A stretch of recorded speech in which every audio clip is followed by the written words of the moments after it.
दूसरा साहित्य नाथ साहित्य।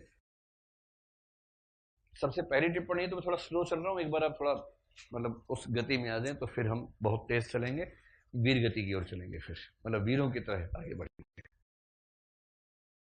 नाथ साहित्य की शुरुआत कैसे हुई? परिचय में सबसे पहले दो व्यक्तियों का नाम ध्यान रखना है। एक का नाम ध्यान रखना है मत्स्येंद्रनाथ और एक का नाम ध्यान रखना है गोरखनाथ।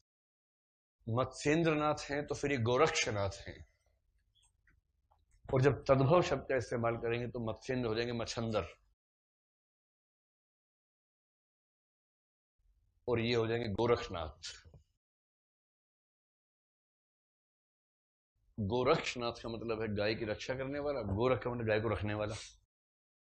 तो तद्भव होने से कैसे अर्थ का अंतर बनने लगता है। तो मत्स्येंद्रनाथ कहते हैं कि अंतिम सिद्ध थे और इनके शिष्य थे गोरखनाथ। मत्स्येंद्रनाथ ने पंचमकार के रास्ते पर चलकर सिद्धि प्राप्त कर ली और क्लेम किया कि मैं सिद्ध हो गया हूं। जैसा कि मैंने आपको बताया था कि इस सिद्धि की परीक्षा का एक ही सेंटर था, श्रीलंका था, वहीं जाके एग्जाम देना होता था। और श्रीलंका के बारे में प्रचलित बात थी कि वहां पद्मिनी स्त्रियां रहती हैं। पद्मिनी स्त्रियां मतलब समझ लीजिए कि वो सबसे सुंदर स्त्रियां जो होती हैं। तो सुंदर स्त्रियों का कारखाना श्रीलंका में है, ऐसी धारणा उस समय के समाज में थी। तो गए मत्स्येंद्रनाथ, और वहां जो हुआ आप जानते हैं कि पद्मिनी स्त्रियों ने उनको एक कुएं में पैक कर दिया क्योंकि वो परीक्षा में फेल हो गए। और उसके बाद गोरक्षनाथ परेशान था कि कहाँ चले गए, कहाँ चले गए। फिर खोजने के लिए श्रीलंका गए, ढूंढते ढूंढते अंदर कुएं के अंदर से आवाज आई तो उन्होंने पहचाना, और तब एक वाक्य बोला। क्या बोला? जाग मछंदर गोरख आया, जागो मछंदरनाथ। अब तक तुम मेरे गुरु से अलग बात है, लेकिन आज से मैं तुम्हारा गुरु हूं। जैसे भी घोषणा हुई कि आज से मैं तुम्हारा गुरु हूं, तो वैसे ही इन्होंने कहा कि मतलब ये नहीं कहा कि मैं गुरु हूं, लेकिन जाग मछंदर गोरख आया। और इस प्रकार से एक प्रतीकात्मक कथन बन गया कि संयम के रास्ते से चलकर ही वैराग्य की प्राप्ति होगी, न कि भोग के रास्ते पर जाके वैराग्य की प्राप्ति होगी। ये मूल भाव है। सिद्धों का मानना था कि अति भोग करेंगे तो विरक्ति आएगी। गोरख का मानना था कि विरक्ति पे रहेंगे तो ही विरक्ति आएगी, भोग के रास्ते से विरक्ति नहीं आएगी। दो शब्द आपको बहुत पहले बताए थे, एक है प्रवृत्ति मार्ग, एक है निवृत्ति मार्ग। क्या ये शब्द आप ध्यान कर पा रहे हैं? जो भोग के रास्ते पर जाएगा हम कहेंगे प्रवृत्ति मार्गी है, और जो अपने भोग की इच्छाओं का दमन करेगा, संयम के रास्ते पर जाएगा, उसको बोलेंगे निवृत्ति मार्ग है, वैराग्य का रास्ता है, इच्छाओं को कंट्रोल करने का रास्ता है, न कि इच्छाओं के साथ बह जाने का रास्ता है। तो अगर मैं कहूं कि सिद्ध प्रवृत्ति मार्गी हैं जबकि नाथ निवृत्ति मार्गी हैं, तो ये भाषा समझ में आनी चाहिए आपको, है ना? ये वही बात है। इसके बाद इन लोगों ने अपना संप्रदाय आगे बढ़ाया। इस संप्रदाय में खास बात यह है कि शैव परंपरा को शामिल कर लिया, और इसलिए शिव का एक नाम विशेष है आदिनाथ। आदिनाथ का मतलब है नाथ संप्रदाय की शुरुआत जिससे हुई वो आदिनाथ है। आपने सुना तो शिव का नाम आदिनाथ? हाँ, तो शिव को आदिनाथ कहने का मतलब होता है कि वो सबसे पहले नाथ हुए हैं, नाथ संप्रदाय की शुरुआत उनसे होती है। कुल मिला के 9 नाथ माने गए हैं, और इनके नाम ऐसे हैं कि आप 2-4 नाम रूममेट्स के लिए उसमें से आरक्षित कर सकते हैं। चरपटी नाथ जैसे एक नाम है, गोरखनाथ तो है ही, चरपटी नाथ एक है, कौन सा, जलंधर नाथ,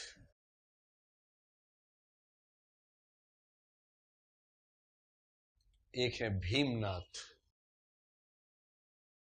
चरपटी नाम अच्छा है, अगर आप चाहें तो अपने रूममेट को कह सकते हैं कि आज से तुम्हारा नया नामकरण हुआ, गंगा जल छिड़क के बोलना, तुम चरपटी हुआ आज से। और नाथ शब्द का मतलब है मुक्ति देने वाला। तो जो मुक्ति दे, किसको मुक्ति दे? खुद को या दूसरे को? किस चीज से? वासनाओं से, इच्छाओं से मुक्ति दे, उसको बोलते हैं नाथ। ये नाथ परंपरा का रास्ता है, स्पष्ट एकदम। तो क्या ये कह सकते हैं कि सिद्ध परंपरा से ही नाथ परंपरा निकली है? कह सकते हैं, लेकिन एक खास बिंदु पर अंतर के साथ निकली है, पैराडाइम शिफ्ट के साथ निकली है। नाथ परंपरा की संवेदना में ध्यान रखना है, एक विशेष शब्द आता है हठ योग। इनकी जो साधना पद्धति है, इन दोनों के यहां सिद्धों में भी नाथों में भी संवेदना में एक पक्ष होता है कि इनकी साधना पद्धति क्या है, और दूसरा होता है इनका सामाजिक पक्ष क्या है। सामाजिक पक्ष में तो आमतौर पर ये दोनों एक बिंदु छोड़ के बाकी सब में सहमत हैं। साधना पद्धति इनकी उनकी तुलना में एकदम विपरीत किस्म की है। तो इनकी साधना पद्धति के लिए जो शब्द प्रचलित है उसको बोलते हैं हठ योग।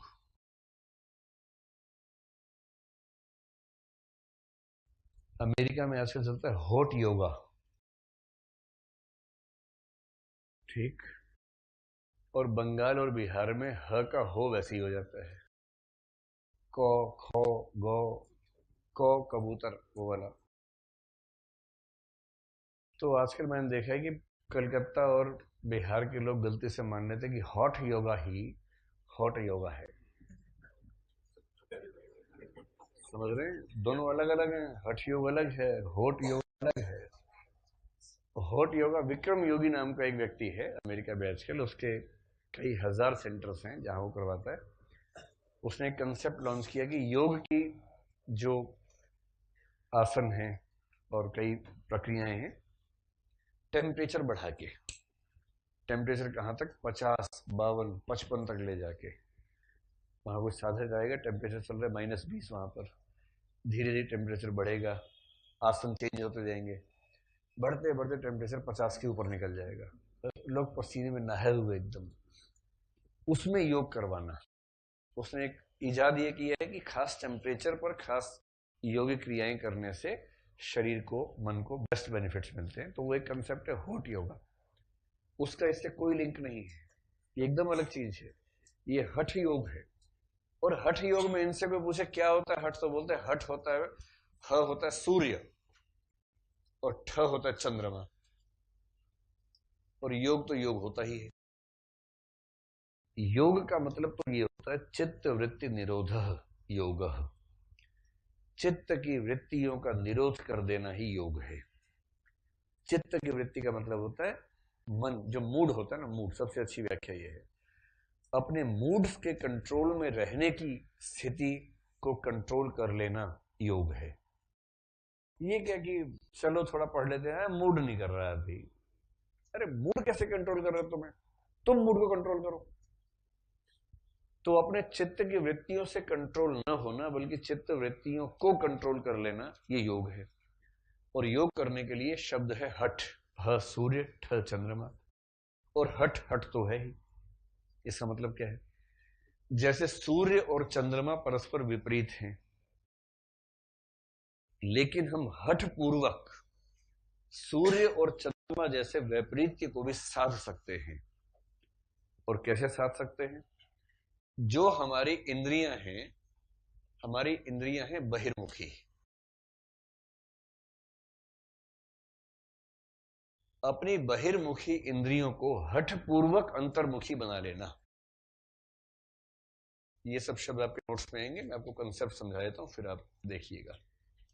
ये सब सुनने के बाद ऐसा मत करना कि शाम को कमंडल खरीदा और निकल गए हिमालय की तरफ, ये सब बेकार की बातें हैं, कुछ नहीं रखा इन सब चीजों में। आईएएस बनी, वो सबसे अच्छा योग है, ठीक है। दर्शन पढ़ाते हुए रोज 4 बार बोलना पड़ता था मुझे कि देखो कुछ नहीं इन सब बातों में, क्योंकि कुछ बातें इतनी अपीलिंग होती हैं, कई बच्चों के चेहरे पर भाव आता था कि आज जाके परम प्राप्ति हुई, कि क्या रखा है इन सब, ये तो माया है, मिथ्या है, कुछ नहीं है, सब बेकार की बातें हैं, है ना।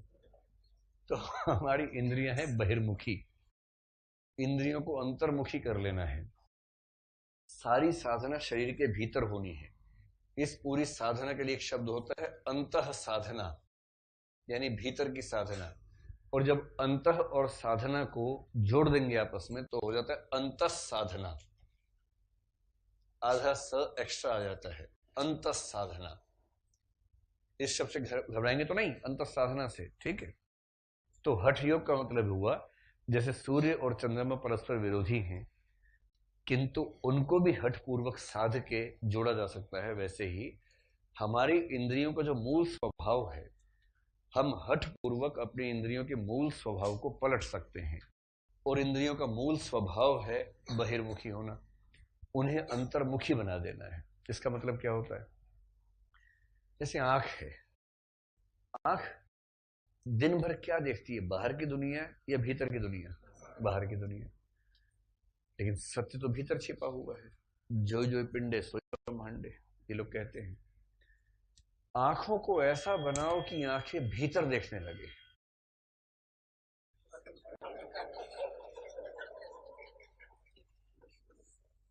ये जो दो काले काले अंडे हैं गोल गोल, उन्हें पीछे घुमाते घुमाते पीछे ले जाना है। थोड़ा अभ्यास कीजिए थोड़ा। लेकिन अगर चले जाएं और वापस ना आए तो मैं जिम्मेदार नहीं ले सकता। नहीं, आप ले जाए अभ्यास से, फिर सुबह सुबह घूम रहे कि वापस नहीं आ रहे जी, तो चले गए हैं, तो उसे मेरी कोई जिम्मेदारी नहीं है। ऐसा ये लोग कहते थे। मैं हंसी मजाक में कह रहा हूँ, इतना हंसी मजाक की बात है नहीं।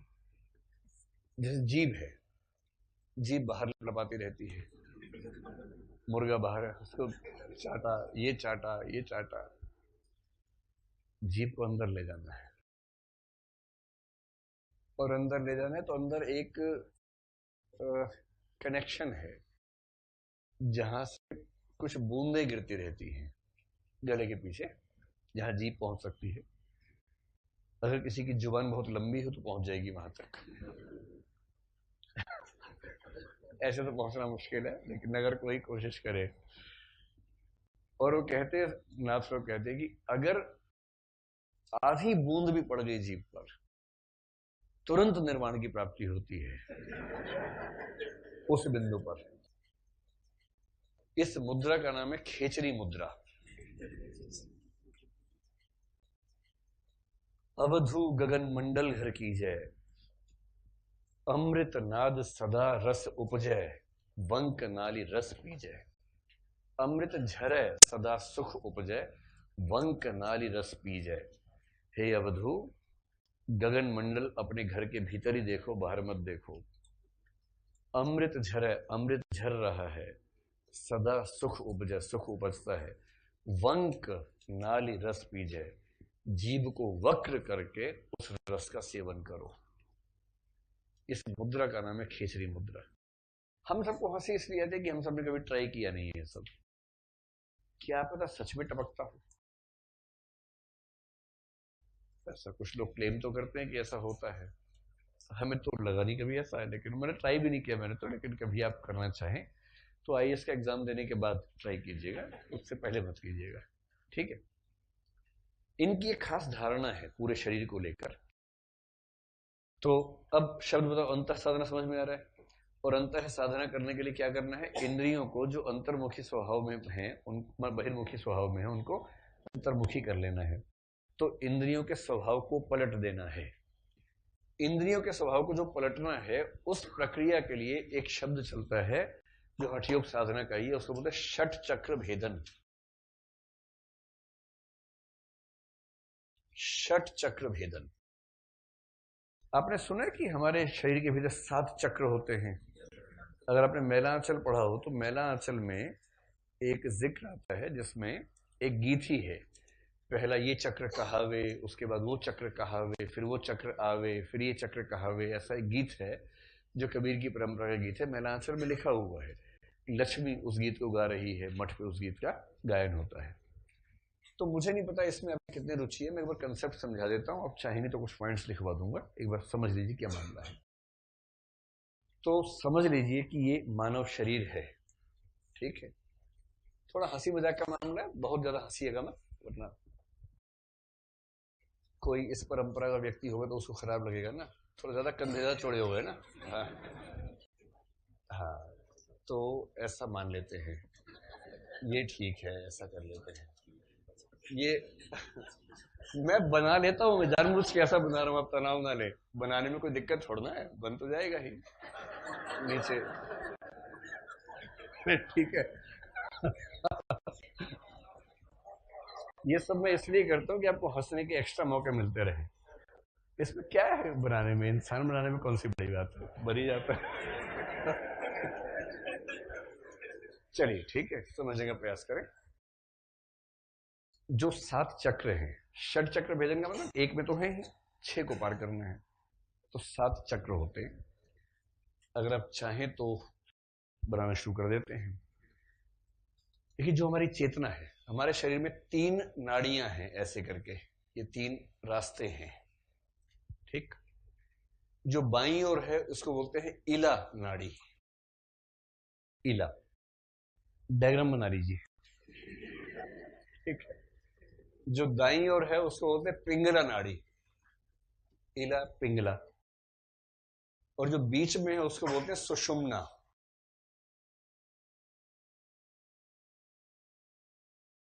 मैं इतना चित्र के साथ पहली बार पढ़ा रहा हूँ ये वाली चीज, वरना मैं केवल मौखिक रूप में बता के निकल जाता था।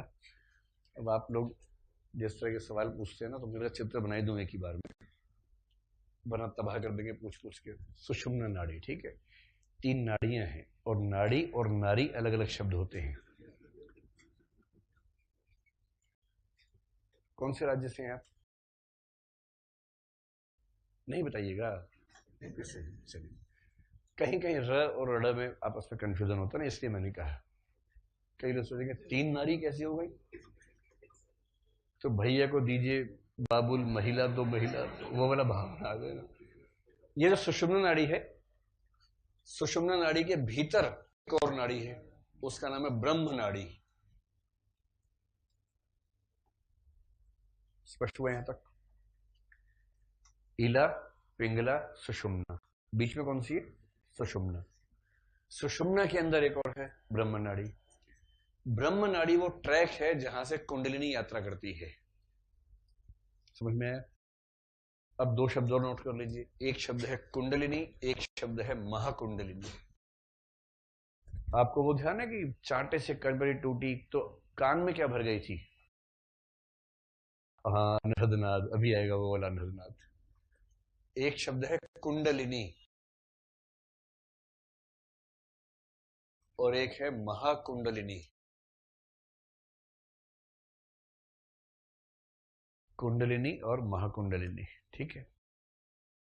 कुंडलिनी का मतलब चेतना, हम सबकी चेतना का अपना अपना स्तर होता है, तो कुंडलिनी है चेतना।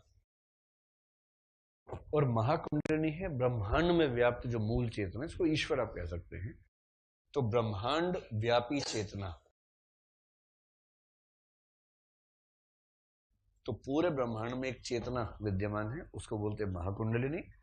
उसी का संक्षिप्त रूप, उसी का मिनिएचर फॉर्म हमारे भीतर है, उसको बोलते हैं कुंडलिनी। ठीक। दरअसल कबीर की भाषा में कहें, जल में कुंभ, कुंभ में जल है, बाहर भीतर पानी, फूटा कुंभ जल जन ही समाना, यह तथ कहेगी ज्ञानी। देखिए कितना सुंदर बात कही है कि समुद्र है, समुद्र के बीच में एक घड़ा पड़ा हुआ है, ठीक, और घड़े के अंदर पानी भरा हुआ है। आप समझ पा रहे हैं क्या है? समुद्र में घड़ा है, घड़े में पानी है, ठीक है। तो जल में कुंभ, तो कुंभ क्या जल के अंदर है, कुंभ में जल है, भीतर बाहर पानी, बाहर भीतर पानी, बाहर भी पानी है, भीतर भी पानी है। इतने में पत्थर लगा, कुंभ फूट गया। फूटा कुंभ जल जल ही समाना, जो जल भीतर था वो बाहर के जल में समा गया। यह तथ कहे ज्ञानी, यही तो ज्ञानी लोग कहते हैं।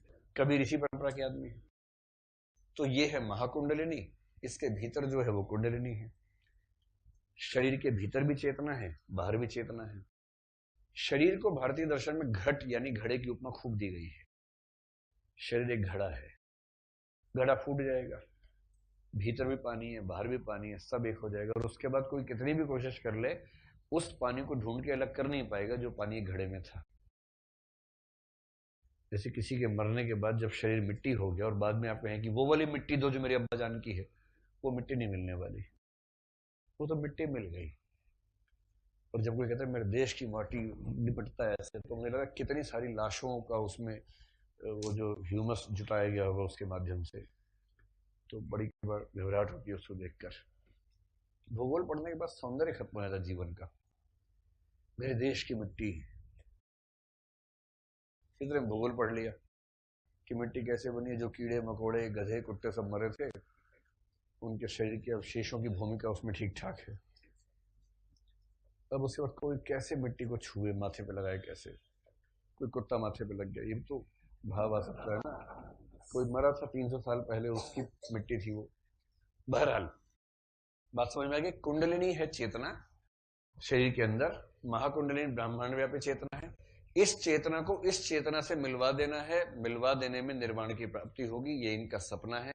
और ये मिलवाने की प्रक्रिया क्यों गड़बड़ है? क्योंकि हमारी चेतना जो शरीर के अंदर है वासनाओं से घिरी हुई है। तो उस चेतना को, कुंडलिनी को, जो कि मूलतः अधोमुखी है, अधोमुखी का मतलब नीचे की ओर, उसमें ऊपर बढ़ने की इच्छा नहीं है, नीच कर्म करने की इच्छा ज्यादा है, निम्न स्तर पर बने रहने की इच्छा ज्यादा है। आप देखेंगे ऊपर चढ़ना मुश्किल है, नीचे फिसलना बड़ा आसान काम है। और ये वाला मामला केवल गुरुत्वाकर्षण की वजह से नैतिक क्षेत्र में भी काम आता है। फिसलना हमेशा आसान है, चढ़ना हमेशा मुश्किल है। और जो चेतना हमारी है वो चेतना अधोमुखी है, और मूल रूप से जिस चक्र में है, 7 चक्र हैं। चक्र की शुरुआत यहां से कर लीजिए और ऐसे करते करते लगभग एक तो यहां बनेगा, एक कंठ में बना लीजिए, थोड़ा ज्यादा ऊंचा बन गया, इसको यहां बना लेते हैं, ठीक है। ऐसा जो सबसे पहला चक्र है उसको मूलाधार चक्र कहते हैं, जो प्रजनन अंगों के नजदीक है। और जिसकी चेतना यहां है, 99.99% व्यक्तियों की चेतना यहां अटकी रहती है। जिसकी चेतना यहां अटकी है उसकी रुचि इसी सब में रहती है।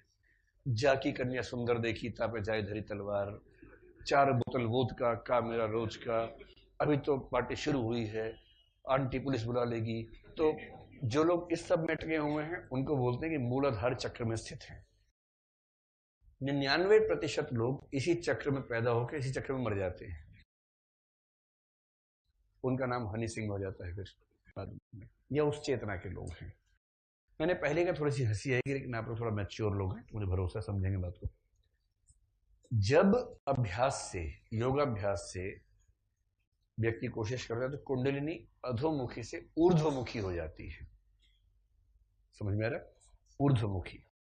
और ऊर्ध्वमुखी होती है तो इला नहीं, पिंगला नहीं, सुषुम्ना नाड़ी के भीतर से ऊपर की ओर बढ़ना शुरू करती है। जब बढ़ना शुरू करती है तो मूलाधार चक्र से लगभग 4 उंगली ऊपर जो दूसरा चक्र है वो स्वाधिष्ठान चक्र है। कहीं कहीं अधिष्ठान चक्र मिलेगा, दरअसल स्वाधिष्ठान चक्र इसका नाम होता है। स्वाधिष्ठान, स्व अधिष्ठान, अधिष्ठान का मतलब बेस, लोकस, स्वाधिष्ठान। तो 4 अंगुली ऊपर इसको बोलते हैं कि ये चक्र है। इस चक्र वाला व्यक्ति जो है ना वो थोड़ा सा बेहतर होता है। इसको मौज मस्ती, घूमना फिरना, फिल्म देखना, साहित्य पढ़ना, ये सब करना अच्छा लगता है, लेकिन वो उतना मतलब अघोरी टाइप का नहीं होता कि शिकार करने निकला शाम के समय, उस तरह का आदमी नहीं होता है। हाँ, उसको भी घूमना फिरना अच्छा लगता है, मौज मस्ती करना अच्छा लगता है, लेकिन नीच किस्म की हरकतें करने से बचता है। इसकी खास बात ये होती है। जब चेतना इससे आगे बढ़ती है तो नाभि, जहां पर है नाभि के एकदम मूल में तीसरा चक्र है, उसको, नाभि तो दूसरे में बन गई हमारी गलती से, चलो कोई बात नहीं, अब तीसरे को नाभि मान लीजिए। नाभि इस आदमी के ऊपर है थोड़ा, इससे लो वेस्ट जीन्स पहनी है आप, ये मान लीजिए, तो उससे उससे व्याख्या ठीक से हो पाएगी। इस तीसरे चक्र का नाम है मणिपुर चक्र। अब ये मत कहना कि तेलंगाना चक्र कब आएगा, संयुक्त से इसका नाम मणिपुर है, प में बड़ी मात्रा है, मणिपुर चक्र। मणिपुर चक्र में जो लोग हैं वो वर्क एल्कोहलिक या वर्कोहलिक्स होते हैं, यानी काम करने का नशा। ये काम करना है, फिर ये करना है, आज ये कर देना है, नोट से तैयार हो गए हैं, आज रात को रिवाइज भी कर लेना है, कल टेस्ट देना है और कल टॉप करना है टेस्ट के अंदर। तो जो लोग काम की धुन जिनके ऊपर सवार रहती है, वैसे नींद नहीं आ रही क्योंकि सोना पड़ रहा है, काम नहीं कर पा रहा हूं, उठते फिर काम में जुट गए। तो मजबूरी में नहीं, जो शौक से काम करते हैं उनको बोलते हैं कि मणिपुर चक्र के निवासी हैं। ये हो गए 3 चक्र। मणिपुर चक्र से थोड़ा और ऊपर जाएंगे, हृदय स्थल में आ जाइए, जिसको बोलते हैं अनाहत चक्र। तो हृदय मान लेते यहीं कहीं होगा लगभग, जहां हृदय होता है वहां होता है अनाहत चक्र। तो जिस व्यक्ति की कुंडलिनी अनाहत चक्र में पहुंच चुकी है वो बड़ा क्रिएटिव और सेंसिटिव हो जाता है, इनोवेटिव, नवाचार, सृजनात्मक और संवेदनशील। दूसरों के दुखों को देख के परेशान रहना, वो सब उसकी चेतना का सामान्य हिस्सा बनता है। तो निश्चित रूप से बाकी लोगों से बेहतर ही है। इसके बाद होता है कंठ में अगला चक्र। कंठ तो थोड़ा ऊपर शुरू होगा, यहां से मान लेते हैं। इसका नाम है विशुद्धि चक्र। विशुद्धि चक्र। जिसकी कुंडलिनी पहुंच गई कंठ में यानी विशुद्धि चक्र में, आप मान के चलिए कि बहुत शक्तिशाली हो जाता है। उसकी बातों में, आचरण में लोग उसको इतना फॉलो करते हैं, मतलब उसके पास बहुत तरह की शक्तियां हासिल होने लगती हैं, क्योंकि क्षमताएं उसकी ऐसी हो जाती हैं, इसलिए उसको बोलते हैं विशुद्धि चक्र में।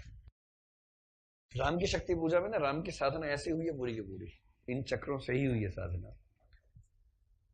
अगला जो चक्र है, इसको गले से ऊपर करते हैं, गला तो पहले निपट गया है, तो ये अब समझ पा रहे हैं कहाँ क्या है। ठीक, मैंने केवल लीजिए आंख भी बना दी अब तो, ठीक है।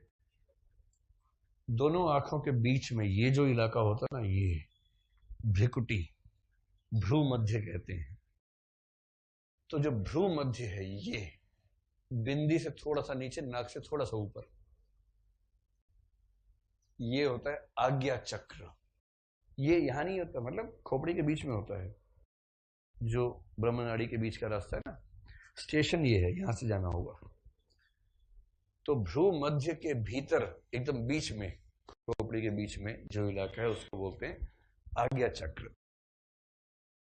आज्ञा चक्र पे कोई पहुंच गया फिर तो समझिए कि मतलब, कहा जाता है कि आज्ञा चक्र पे पहुंचे व्यक्ति का दिमाग ऐसा हो जाता है कि कुछ भी समझने में बाकी लोगों की तुलना में उसे 1000 गुना कम समय लगता है। इतना तेज दिमाग, इतनी तेज बौद्धिक क्षमताएं हो जाती हैं उसकी, कोई लिमिट नहीं रहती। और राम की शक्ति पूजा में राम आज्ञा चक्र पे ही पहुंचे हैं, जब उनको ये समझ में आया, कहती थी माता मुझे सदा राजीव नयन, दो नील कमल हैं शेष अभी यह पुरुष चरण, देकर पूरा करता हूं माता एक नयन। ये उसी आज्ञा चक्र की बात है। मतलब आज्ञा चक्र में जब राम पहुंचे तो हालत ये कि कांपा ब्रह्मांड, मतलब ब्रह्मांड कांप रहा है, सारे देवता स्तब्ध हो गए कि बाप रे बाप अब क्या होगा, अब तो मामला खत्म होने वाला है।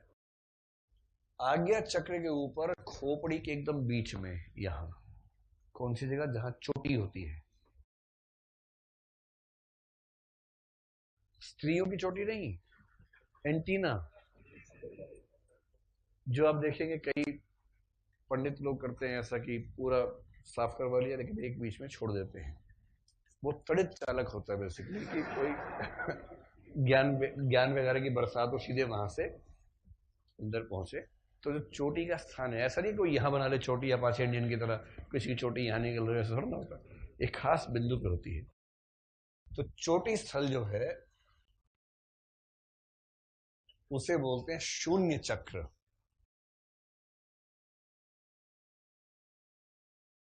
चोटी चक्र नहीं बोलते, शून्य चक्र कहते हैं। शून्य चक्र का दूसरा नाम है सहस्रार चक्र।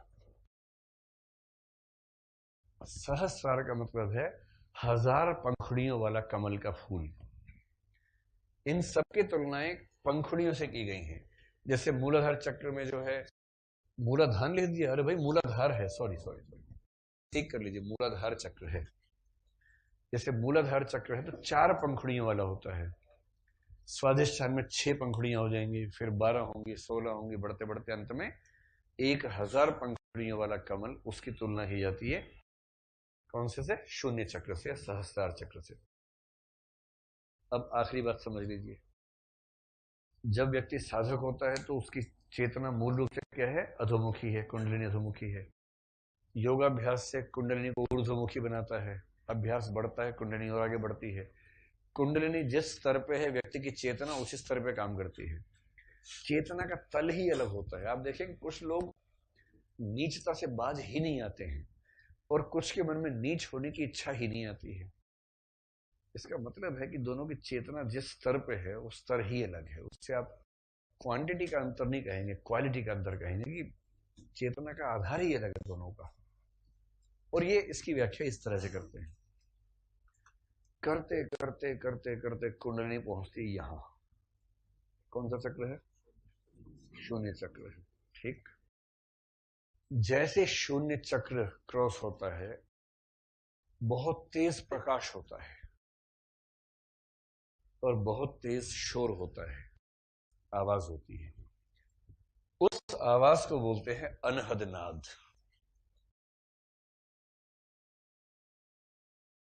अनहद नाद का मतलब क्या है, जिस नाद की कोई हद ना हो। जैसे हिरोशिमा नागासाकी हुआ, आवाज आई ही नहीं, इतनी तेज आवाज थी। अनहदनाद 2 ही बार होती है, एक यहाँ और एक चांटे पे होती है। कान में भर गई अनहदनाद की भन भन, वही वाला अनहदनाद। ठीक। और जैसे ही चेतना पहुंचती है, कुंडलिनी पहुंचती है शून्य चक्र में, एक विस्फोट होता है बहुत बड़ा। उस विस्फोट से, विस्फोट यानी कि बम पटाखा बजेगा सच में, जो कर रहा है उसको समझ में आता है सिर्फ। ऐसा नहीं होता अरे उसका पटाखा बज गया देखो, ऐसा नहीं होता है। उसको रियलाइज होता है कि बहुत बड़ा विस्फोट हुआ, अनहदनाद हुआ, बहुत प्रकाश हुआ, और उसी क्षण में उसकी कुंडलिनी महाकुंडलिनी में लीन हो जाती है। जीते जी मोक्ष मिल जाता है, जीवन मुक्ति जिसको निर्वाण कहते हैं बुद्ध, वो हो जाता है। बात समझ में आ गई?